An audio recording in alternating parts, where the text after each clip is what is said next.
Everybody, so welcome to Next Level Adventures, an on the record episode. And today I am here solo because Eric is at work.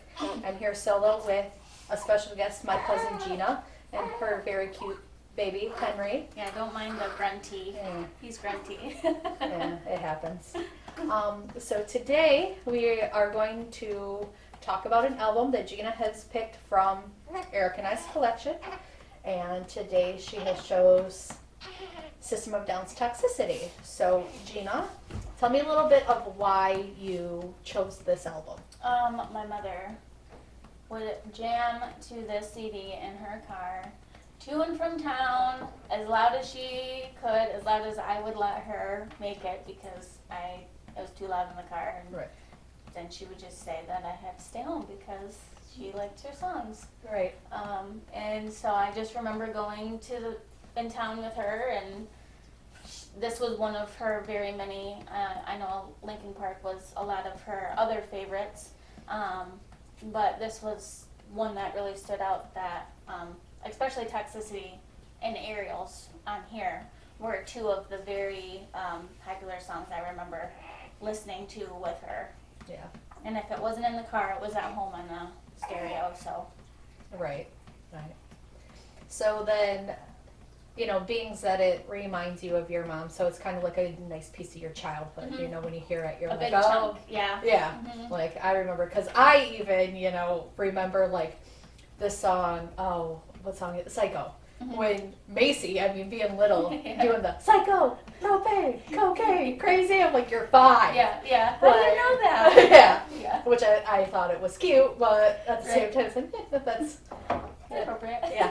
Yeah. probably not appropriate. Yeah. So, going through the songs, what would be one that really sticks out to you? What's the song? Probably Toxicity. Toxicity, yeah. Mhm. Yep, that one would probably be the number one. Aerials is probably the second one Yeah. on this album that really sticks out that I really remember. Right. Okay. Serge Tankian's solo albums, like after these that Uh-huh. he had for a while, Yeah. she really jammed to those too. Yeah. Oh, yes.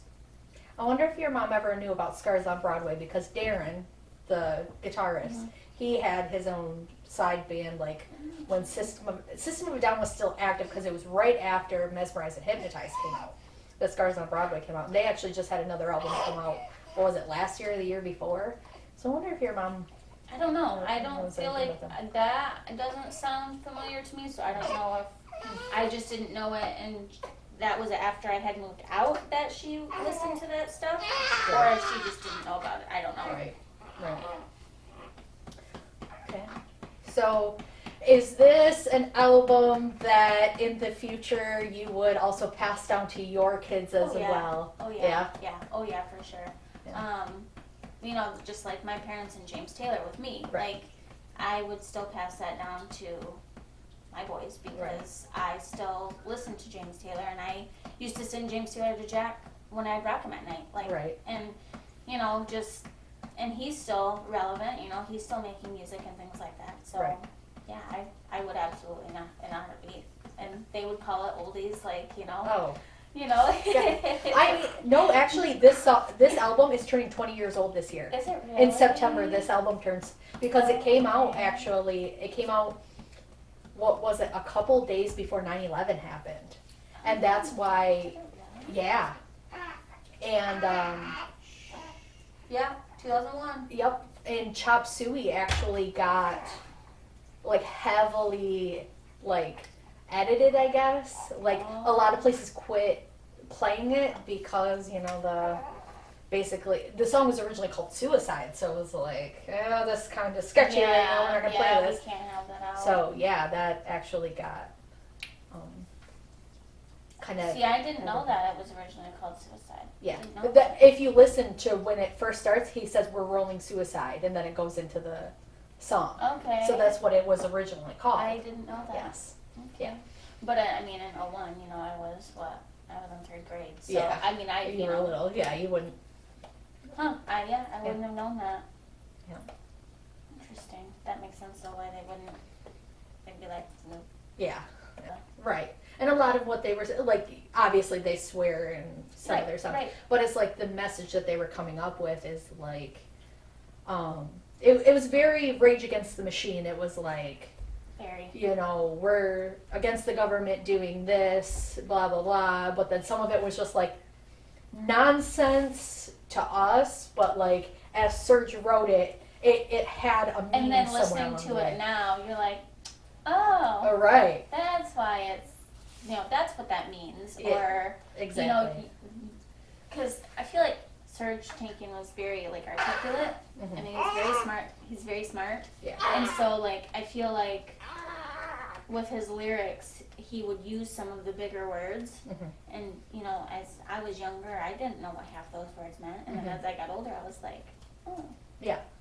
That was, well written or, Right. whatever. Because like you have the prison song, and like when we were kids, it's just like, oh, this is a cool, like, heavy song. And he talks so fast, like us as kids, where you don't really pay attention. Like, you have no idea what he's talking about, but it's literally like our prison system is fucked. Like, we got to do something. Yeah. And so it's in retrospect, it's like, ding, I get it. Yeah, Like, that makes sense. yeah, right. So. For sure.